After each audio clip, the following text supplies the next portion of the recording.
आणखी एक महत्त्वाची बातमी, भाजपची राज्यातली परिस्थिती सुधारली असल्याचा केंद्रीय भाजपचा दावा आहे। लोकसभेच्या तुलनेमध्ये सध्या पक्षाची परिस्थिती चांगलेली आहे।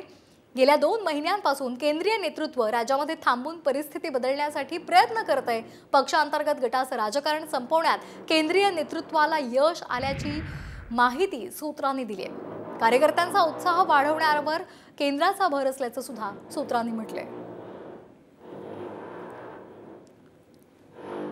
आणखी एक महत्त्वाची बातमी, भाजपची राज्यातली परिस्थिती सुधारली असल्याचा केंद्रीय भाजपचा दावा आहे। लोकसभेच्या तुलनेमध्ये सध्या पक्षाची परिस्थिती चांगलेली आहे। गेल्या 2 महिन्यांपासून केंद्रीय नेतृत्व राज्यामध्ये थांबून परिस्थिती बदलण्यासाठी प्रयत्न करत आहे। पक्षांतर्गत गटाचं राजकारण संपवण्यात केंद्रीय नेतृत्वाला यश आल्याची माहिती सूत्रांनी दिली आहे। कार्यकर्त्यांचा उत्साह वाढवण्यावर केंद्राचा भर असल्याचं सुद्धा सूत्रांनी म्हटलंय।